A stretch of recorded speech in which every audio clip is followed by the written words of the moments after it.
Hi everyone, so today for math we're going to be starting on page 277 and this is 8.2. We're going to be discussing degrees.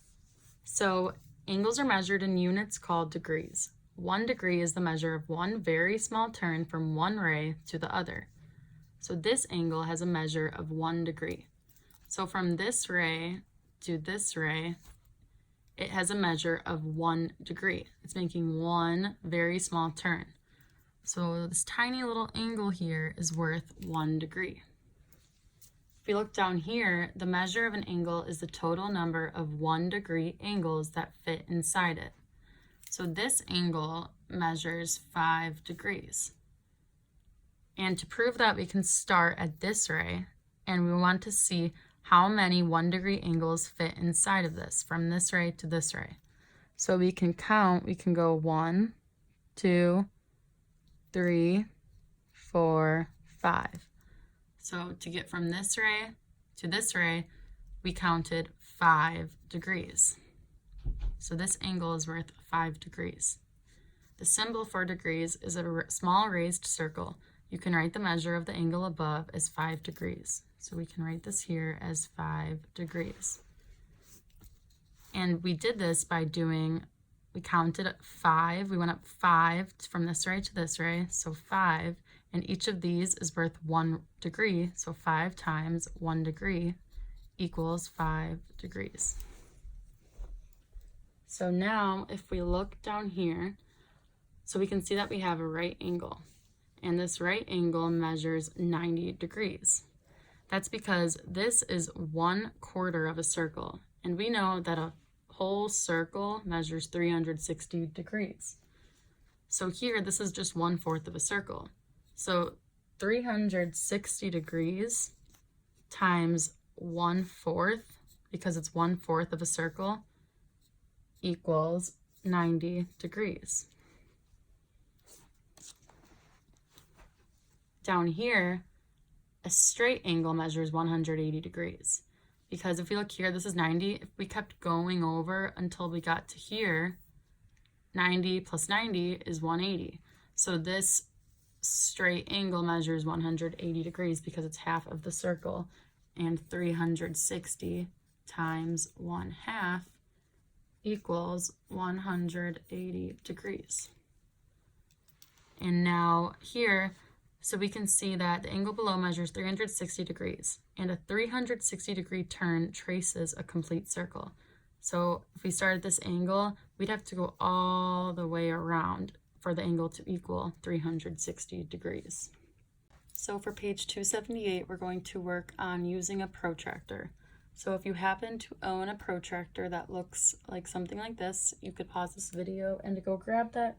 But if not, that's totally okay. I'm going to show you how we use this to measure angles. So a protractor is a tool that is used to measure angles in degrees. So this protractor shows that angle ABC measures 90 degrees. So just looking at this angle, we know that it's a right angle and that a right angle is 90 degrees. But using this protractor, it allows us to be able to see that because we can see that this ray, so A, is at 0 degrees, and then C is at 90 degrees. So that shows us that from A to C, it has a total of 90 degrees. So it measures 90 degrees. So now for numbers 1 through 4, we're going to measure each angle using a protractor, but there's a few things that we need to know about protractors. So one thing is that protractors usually have like this little hole right here, and that is so we can place it over the vertex of the angle, over that common endpoint.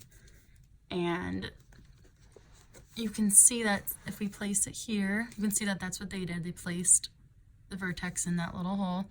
So we're going to place that right here. And then we need to make sure that our ray that's in line with, so one of our rays needs to be in line with the 0 mark. So you can see that we have 2 0 marks, but since this is closer to this 0, we're going to use this one. So we need to make sure it's in line, so you're going to rotate it, and now we can see that it's in line. So now I'm going to look at where this other ray is, and I can see that it's pointing to the 90 degree mark. So I know that this is 90 degrees. So another thing we need to know is that in a protractor, there are two different sets of measurements. You can see that this says 10 and then this says 170. So you know that you're going to use the number that represents your type of angle. So if this angle was going to right here, you would know that it's an acute angle, so you would be using this 10. You know that if it's an acute angle, it wouldn't be 170. So to look at that more, let's do number 1. So measure each angle with your protractor and write the measure. So we're going to start by placing the vertex in line with the hole, so like this. And then one of our rays needs to be in line with the 0. So I'm going to rotate it up a little bit. And now that I can see that it's at the 0 mark. And now I'm going to see where this goes to. And since this arrow doesn't really extend long enough, you could always take this ruler side and you could always extend it, but just make sure that you're keeping it in line. Because we know that lines go on forever and ever, so it's okay if we extend it, but just make sure you're making it straight. So again, just lining that up. Okay, so now I can see that this is at 70 and it's at 110. So we have to ask ourselves, is this 70 degrees or 110 degrees? Well, we know that a right angle would be at this 90 degree mark. And since this angle is smaller than 90 degrees, we know it's an acute angle. And that means that we're going to be using the smaller number. So we're going to be using the 70, because it wouldn't make sense to say that this angle is 110 degrees if it's an acute angle. So this angle is 70 degrees. So we're going to write angle KLM is equal to 70 degrees. So now for number 2, again, I'm going to extend these angles just so I can see it easier. But remember to make them straight if you're going to extend these.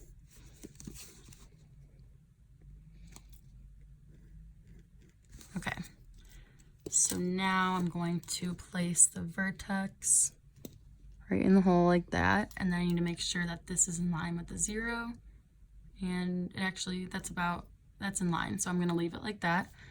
And now I'm going to look at where this line is at. And again, it's actually at the same measurement. So it's at the 70 and the 110. But here we started at this 0 instead of this 0 because one of our rays was closest to this 0. So now our question is, are we going to use the 70 or the 110? Since this is an obtuse angle, we know it's an obtuse because it's larger than 90 degrees. It's going past the 90 degrees. We know we're going to use this top number. We're going to use 110 because if it's an obtuse angle, it wouldn't make sense to say that it's 70 degrees because we know that obtuse is larger than 90 degrees. So this angle is going to be 110 degrees. Okay, so now for number 3, I'm going to extend these again.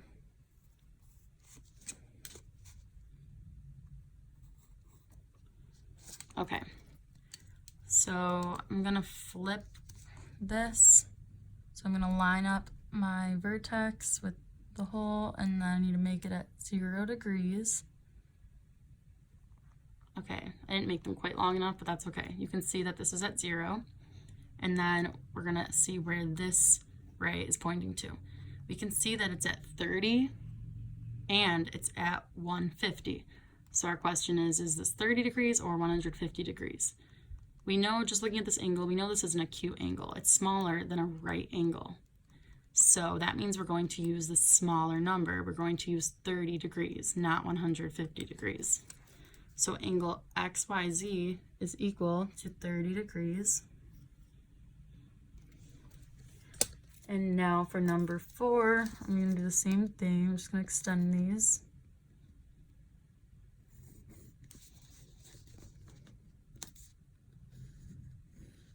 Okay, so I'm going to place the vertex in line with the hole. So about like that, and then you make sure this is in line with the 0. And since it is, I'm now going to look at this ray. So I'm going to look at V. I can see that it's pointing to the 150 and the 30. So it's the same as this one was. It's the same as number 3 was. But for this one, we can see that it's an obtuse angle because this angle is larger than a 90-degree angle. So if it was like this, it would be 90 degrees. We can see that this goes further than that. This is larger than 90 degrees. So when we're looking at 150 or 30, we know we're going to have to use the larger number. So we're going to use 150 degrees. So just to review, when we're using a protractor, we need to be careful with which number we're using since there's 2 sets of numbers. First we can determine is it acute or obtuse, and when looking at the angle, you can see if it's larger or smaller than 90 degrees. We know that this is smaller than 90 degrees, so we know we're going to have to use the smaller number, which is 70. If it's larger than 90 degrees, you know you're going to be using these larger numbers. But when it's smaller, you know you're going to be using the smaller numbers, the smaller degrees. One more thing we have to keep in mind is that each of these lines represent 1 degree. So when we're measuring an angle and it falls in between, say it falls in between these, we need to be able to count these 1 degree lines. And we need to also pay attention to which way the numbers are going. So here it's going from 90 to 100, but here it's going from 80 to 90. So you need to pay attention to which way they're going, which way the measurements are going. So for this angle, ABC, we first need to make sure that our vertex is lined up with the hole, and then the 0 degree is lined up with one of our rays. Now we can look at this ray. So where is this lined up with? We can see that this is an acute angle because it's smaller than a 90-degree angle. So we're going to be using the smaller row. We're going to be using this 40. But I can see that it's not quite at 40. It's a little smaller. So I'm going to count. So 40, 39, 38. I can see that this is at 38 degrees. So from C to A, it's 38 degrees. So angle ABC equals 38 degrees. Okay, so now we're going to move on to page 279. Okay, so for page 279, we're going to be sketching some angles and then answering some questions using these figures. If you'd like to, you could pause this video and first try these on your own, and then you could check your work. That's an option if you want to get some extra practice. So let's look at number 5. So we're going to sketch a 90-degree angle. Well, we know what a 90-degree angle looks like. We're going to have these 2 straight lines, and then we're going to have our angle, our arrows, and then to show it's a right angle, we use this little square to show that it's 90 degrees. And remember, this is 1/4 of 360 degrees. For 45 degrees, we know that 45 is half of 90. So it's kind of like if you split this in half. So a 45-degree angle is going to look like half of a 90-degree angle. So I would make it like that. And then with my angle sign, that would be about 45 degrees, because if we brought this up, that would be 90 degrees. Now 180 degrees, we know that a 180-degree angle is a straight line, because if this is 90, if you brought it over another quarter, it would be halfway. So it would be a straight line. So I'm going to draw a straight line, and then I'm going to draw my arrows. So that's 180 degrees. And now lastly, 360 degrees. So first let's draw our point here. And then to get to 360 degrees, that's going to be, it has to go around the whole circle, because a whole circle is 360 degrees. So I'm going to draw my angle going out, and then I'm going to draw it going all the way around. And then we can use this arrow to show that it's going all the way around the circle. So for number 9, name one right angle in each figure. So here we can see that we have two right angles. We have BRM, or we could say MRB. That's one right angle. Then we also have this right angle. So we have MRK or KRM. So I'm just going to say angle BRM. So you can say it either way as long as your vertex is in the middle. And then for this one, we see right here we have a right angle. So we have IAO, or you could say OAI. So I'm going to say angle IAO. Okay, for number 10, name one straight angle in each figure. So we know a straight angle is this 180 degree angle. So we have BRK. So I'm going to say angle BRK. And then down here we have another straight 180 degree angle, so UAI. So angle UAI, or you could say IAU. So now for number 11, how much greater is the measure of angle KRB, so KRB, than the measure of IAO? So we know that the straight angle is 180 degrees. And we know that this right angle is 90 degrees. So we have to subtract this angle BRK from this angle IAO. So 180 degrees minus 90 degrees, we know is 90 degrees. So this angle is 90 degrees greater than this right angle. So number 12, which angle appears to be a 45 degree angle? Well, I know if this is 90 degrees, then this angle is most likely also 90 degrees. So I would say that these two angles would be 45 degrees because 45 is half of 90. So I'm going to say angle UAE appears to be 45 degrees. So now for number 13, the measure of angle IAE, so IAE is 135 degrees. So knowing that this is 135 degrees, what is the measure of OAE? Well, if this is 135 degrees and this is 90 degrees, we need to see how much more this angle went over from 90 degrees. So what is 135 minus 90 degrees?